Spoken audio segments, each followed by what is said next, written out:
예, 어제 20대 국회 마지막 본회의가 열렸습니다. 이제 실질적으로 20대 국회는 끝이 났고 21대 국회의 개원을 눈앞에 두고 있는데요.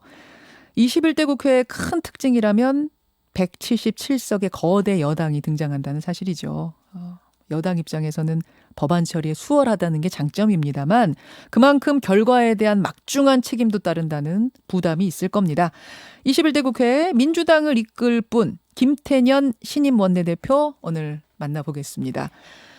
김태년 원내대표님 안녕하세요. 네, 안녕하세요. 김태년입니다. 예, 원내대표 되시고 나서 뉴스쇼는 첫 출연이세요. 그런가요? 인터뷰를 많이 했던 것 같은데. 당선 소감은 조금 늦은 것 같고 예. 21대 국회를 앞둔 각오한 말씀으로 시작하죠. 예, 어저께 이제 사실상 20대 국회 마지막 본회의를 했었는데요. 네. 그나마 그래도 한 140여 건 법안 처리를 해서 다행스럽게 생각하고요. 21대 국회는 정말로 절박한 마음을 가지고 국민의 삶을 챙기는 그런 국회가 돼야 된다고 생각을 합니다. 예, 예. 이 코로나19 때문에 경제적으로 또 생활상으로 우리 많은 국민들께서 어려움들을 겪으실 거기 때문에 이걸 조금이라도 덜어드려야 된다. 삶을 지켜야 된다. 네. 그런 절박한 마음이 필요한 것 같고 그렇죠. 또 그래서 성과를 만들어 내야 됩니다. 예. 기업도 지켜야 되고 일자리도 만들어야 되고 거기에 도움이 되는 역할을 하는 그런 국회를 만들기 위해서 앞장서겠습니다. 177석이라는 정말 거대한 당을 이끄는 원내대표는 그 부담감이라는 게 뭐 다른 원내대표하고 비교도 안 될 것 같아요. 잠도 잘 안 옵니다.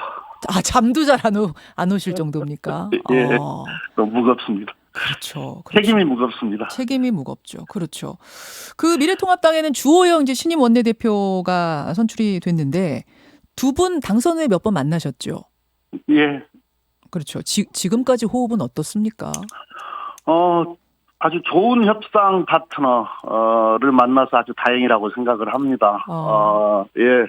기대했던 대로 또 많은 분들께서 평가해 주신 대로 매우 합리적이고 논리적인 그런 분이셨습니다. 그래서 20대 국회 마무리할 수 있는 어저께 본회의도 합의할 수 있었던 거고요. 예. 앞으로도 제1야당은 국정 운영에 어떻게 보면 소중한 동반자이거든요. 네. 예. 많은 대화를 통해서 함께 성과를 만들고 그래서 함께 국회의 존재 이유를 만들어 가도록 그렇게 노력하겠습니다. 저는 지금 그 말씀이 참 듣기 좋아요. 참 좋습니다. 합리적인 파트너를 만난 것 같다. 잘 될 것 같습니다. 얘기가 통할 것 같습니다. 이거 정말 기다렸던 얘기거든요. 예. 근데 이게 지금 원 구성도 하기 전이잖아요. 문 열기 전이잖아요. 예. 문 연 후에도 계속 이런 말씀이 나와야 될 텐데 이게 좀 쉽지 않아 보이는 게 뭐냐면 예. 일단 원 구성하는 데부터 양측 의견이 좀 갈리더라고요. 통합당에서는 예결위원장, 법사위원장은 우리가 다 가져가야겠다. 이런 입장인데 어떻게 생각하세요?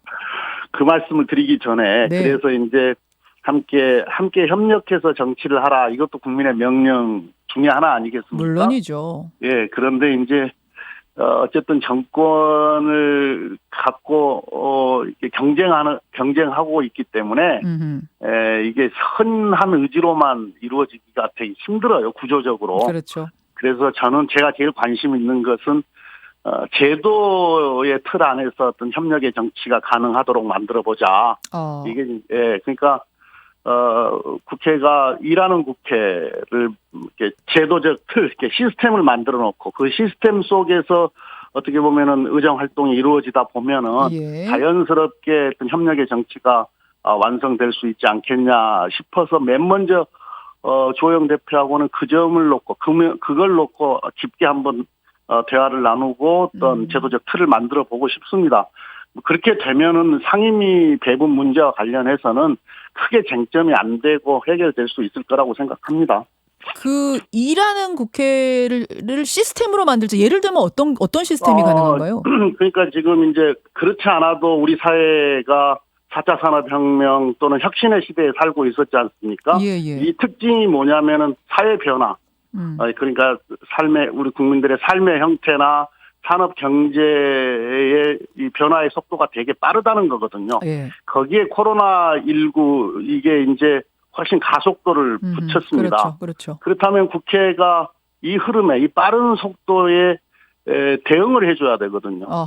그러면 결정의 속도가 빨라져야 되는데 예. 그렇다고 해서 국회 고유 기능인 수기 기능을 축소하거나 또 포기할 수는 없는 문제고, 예. 그러니까 수기의 총량은 유지하면서도 결정의 속도를 빨리 하기 위해서는 이 상시국회가 되어야 되는 거죠. 그러니까 정해진 날짜에 상임위가 열리고 법안 소위도 열리고 본회의도 열리고 그 정해진 날짜에 회의만 열어도 충분하게 논의를 할 수가 있고 결정의 속도도 빨라지지 않겠습니까? 네, 그게 가장 중요한 거고요. 네. 그다음에 이제 우리 국회의 결정 속도를 늦췄던 어떤 장애물 또는 또 보완해야 될 것들 예. 두 가지만 말씀드리면은 예.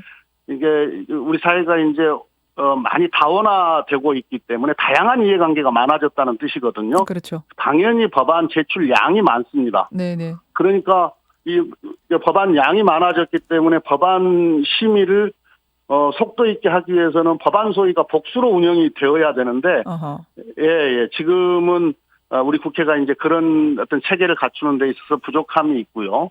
또 하나는 이제 지금 많이 문제가 되고 있는 법사인데 이 법사위가 자구 심사 체계 권한을 가지고 네. 우리가 결정을 하는 데 있어서 지체시키는 그런 기능을 많이 했었거든요. 그러니까 예를 들면은 어떤 견제의 수단으로 삼는다든지 또는 한두 의원이 마음에 안 든다고 그래서 어떤 법안 통과를 잡아버린다든지. 상임위는 통과했는데 법사위에서 걸리는 경우가 많았죠. 그 심사권 때문에. 많이 있죠. 예. 그건 올바르지 않거든요. 상임위에서 충분히 논의해서 여야 간에 합의를 해서 올라간 법을 법사위원들이 그냥 본인이 마음에 안 든다고 잡아버리는 그게 이제 자꾸 심사 체계 그렇죠. 권한을 어떻게 보면 악용하는 거기 때문에 이런 장애물들은 제도적으로 걷어낼 필요가 있다. 이런 게 이제 어떻게 보면 일하는 국회의 어떤 체계 시스템을 갖추는 것이다 이렇게 생각을 합니다. 자, 거기서부터 제가 질문 드릴게요. 그 법사위가 가지고 있는 체계 자구 심사권이라는 걸 그래서 없애야 한다라는 김태년 원내대표의 주장에 대해서 네. 통합당 주호영 원내대표는 그거는 없앨 수가 없다. 왜냐하면 그렇게 통과해서 법사위에서 이제 법을 잘하는 위원들이 쭉 검토를 했음에도 불구하고 현재 1년에 한 10건 넘게 위헌 법안이라는 지적이 나오는 법안들이 나오는데 그나마 그것도 없으면 이건 안 된다. 김도우 의원은 뭐라 그러셨냐면 벼룩 잡으려다 초가삼간 다 태우는 위험한 발상이다. 이렇게까지 반대하셨어요. 어떻게 보세요? 국회 내에 체계 자구 심사 기능이 완전히 없앨 수는 없죠. 그걸 왜 꼭 법사위에서 해야 되냐 하는 겁니다. 어디서 하는? 대단히 기술 실무적인 기능이기 때문에 그건 사무처에 별도의 기구를 만들면 됩니다. 외국도 다 많은 이 사례들이 있습니다. 외국에. 국회의원이 할 필요가 없다. 국회의원이 하다 보면 이게 정쟁의 수단이 될 수 있으니까 그냥 전문가들이 사무처에서 한다. 그러니까 사무처 직원들, 전문위원들로만 하자는 게 아니고. 그러니까 우리 국회 구성원과 또는 외부의 전문가들이 함께 이 체계 자구 심사를 할 수 있는 심의를 할 수 있는 그런 별도의 기구를 만들어서 그 문제는 해결을 하면 됩니다. 그 부분을 지금 여전히 강하게 주장하시는 거고 또 하나 부딪히는 것이 법사위원장이에요. 아까 제가 질문 드렸습니다만 어떻게 예결위원장, 법사위원장 오랜 관행이니까 다 통합당이 가져가겠다, 야당이 가져가겠다는 것에 대한 민주당의 입장은 뭔가요? 오랜 관행은 아니고요. 17대부터 관행이죠. 예. 그 전에는 또 다수당이 여당이 전 상임위를 다 위원장을 다 차지했던 적도 있었어요. 오랜 기간 동안 있었고 미국 같은 경우에도 다수당이 상임위원장은 모든 상임위원장은 다 갔거든요. 그러니까 이런 관행이 우리 국회의 어떤 기능이 역할이 제대로 수행되는 데 있어서 어떻게 보면은 올바르게 작동했는지 안 했는지부터 한번 살펴볼 필요가 있다고 생각합니다. 아니 근데 지금 통합당에서 지금 올해는 아니다. 17대부터가 무슨 올해이냐라고 하셨지만 통합당에선 이번에는 우리가 꼭 가져가야겠다라고 하는 명분이 뭐냐면 거대 여당이다 이번에는. 거대 여당을 견제하려면은 그 수단은 우리가 가지고 있어야 된다. 필수다. 이런 입장이거든요. 견제 수단은 많습니다. 다른 거 다 많습니까? 그러면 예결위, 법사위 두 개 다가 안 되면 법사위원장만이라도 우리가 가져가야겠다는 것에 대해서는 어떻게 생각하세요? 그건 이제 앞으로 이제 원구성과 관련해서는 주호영 대표와 많은 만남을 통해서 네. 아주 깊은 이야기들, 아까 제도 개선을 포함하여 많은 이야기들을 나눠야 되기 때문에 그 과정들을 한번 지켜보시면 좋을 것 같은데요. 당연히 지켜보죠. 지켜보는데 그럼 입장은 법사위원장 민주당이 가져가야 한다. 원활한 국회 운영을 위해서 그 입장엔 변함이 없으십니까? 네. 예결위원장도요? 그 집권 여당이 예결위원장은 당연히 책임 있게 맡아서 역할을 해야죠. 그러면은 이거 충돌이 될 수밖에 없는 상황일 것 같은데요. 두 개 다 지금 양보가 어렵다라는 입장이시라면 주호영 원내대표와 이야기 잘 되길 바랍니다. 잘 되길 바랍니다. 네, 바라고요. 네. 뜨거운 현안 두 가지 더 질문을 좀 드리겠습니다.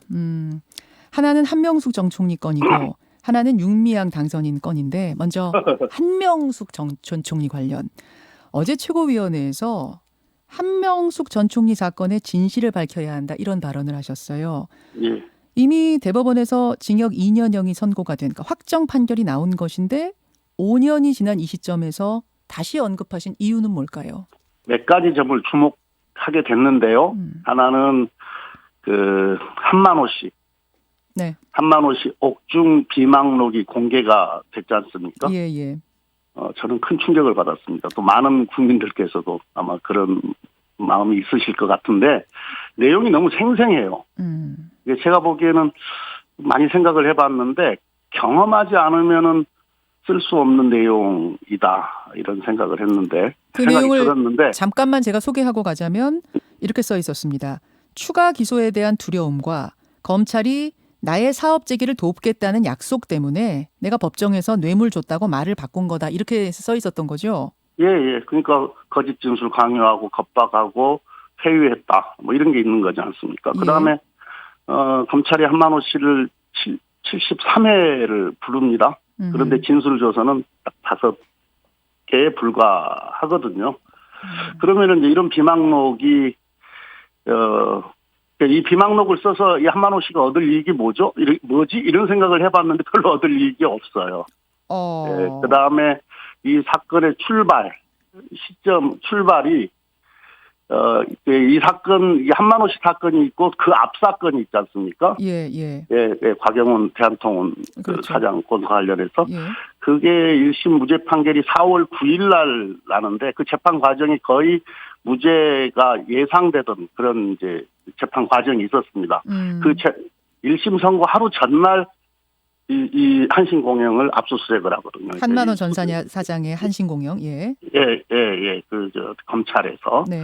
그래서 이 수사의 동기, 이때가 언제냐면 다 이 지방선거를 앞두고 있을 때입니다. 예. 2010년 지방선거를 앞두고 있었고, 한명숙 총리는 지방선거에 서울시장에 유력한 후보였었고요. 그렇죠. 그래서 이 사건의 출발에 정치적 의도는 없었는지, 또 주목하게 되는 거고요. 그 다음에 이제 최근에 그 사법농단 사건에서 그 법원에서 작성했던 여러 문건들이 공개가 되지 않습니까? 네네. 그 문건에 보면은 당시 이제 상고법원을 관철시키기 위해서 당시 새누리당 대표의 지지를 이렇게 받기 위하여 이제 작성된 문건이 하나가 있는데 대책 문건이죠, 법원에. 거기에 보면은 한명숙 의원 정자법 위반 사건의 신속한 처리를 공식적으로 요청한 바 있음. 그러니까 새누리당 대표가. 그래서 대법원에서 전부 무죄 취지로 파기할 경우 설득이 사실상 어렵다. 이런 취지의 문건이 공개가 된 바가 있습니다. 예. 나온 바가 있습니다. 예. 그래서 여러 가지로 우리가 의심해 볼 여지가 많은 거 아니겠습니까? 그래서 제가 어저께 한번 다시 한번 조사를 해봤으면 좋겠다. 이렇게 그런 말씀을 하신 거군요. 말씀을 드린 겁니다. 그러니까 이러한 정황들, 의심을 할 만한 정황들이 많으니 무조건 결백하다, 제대로 했다라고만 생각하지 말고 지금 각 기관들의 어떤 수뇌부에서 이런 정황들로 놓고 봤을 때 의심해볼 여지도 있다. 좀 이렇게 생각하고 한번 더 들여다보고 조사를 해봤으면 그런데 좋겠다 이런 생각이 이제 그 당시 수사를 했던 검찰에서 입장을 내놨습니다. 뭐라고 내놨냐면 그 내용은 이번에 새로 나온 비망록이 아니고 이미 재판 과정에서 증거로 제출이 돼서 엄격한 사법적 판단을 받은 문건이다. 근데 그 당시에 이 증거 능력이 없다라고 이미 판결이 다 나왔기 때문에 대법원에서 확정 판결을 받은 것인데 이것을 지금 이제 어떤 법에 대한 도전인가 이런 취지의 반발 입장문이 나왔습니다. 어떻게 생각하세요? 제가 뭐 재판 과정을 다 알지는 못합니다만은 그때 1심에서 무죄가 나왔지 않습니까? 예, 그 한만호 씨가 진술 번복을 해서 돈을 준 적 없다 이렇게 법정 진술을 해서 그래서 당시 이 재판에 관여하셨던 분들은 이 비망록에 대해서 그렇게 이 변호인들은 이 비망록에 대해서 크게 주목하지 않았다 하는 이야기를 들었습니다. 그래요. 왜냐면은 진술인이 법정에서 돈을 준 바가 없다 이렇게 진술을 했기 때문에요.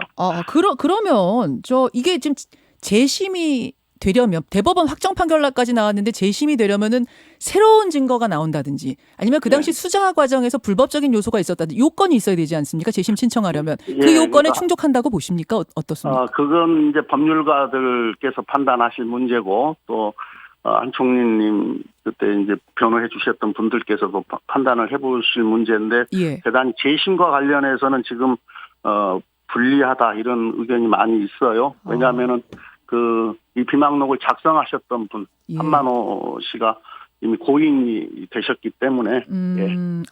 재심까지는 지금 그럼 공수처 얘기가 당일각에서 나오던데 그건 가능하다고 보시는 건가요?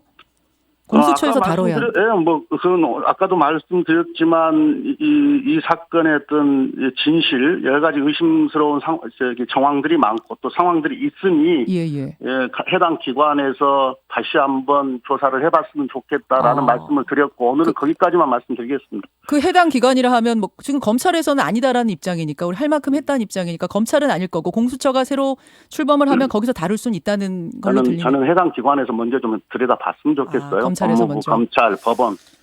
알겠습니다. 자, 또 하나 큰 이슈가 이제 윤미향 당선인 건인데, 윤미향 당선인은 시민당 소속이 아니고 이제 민주당 소속이 됐습니다. 물론 신고필증은 24일에 나온다고 하지만 신고필증 안 나올 리는 없으니까요. 어제부로 됐다고 해요? 연락 왔어요.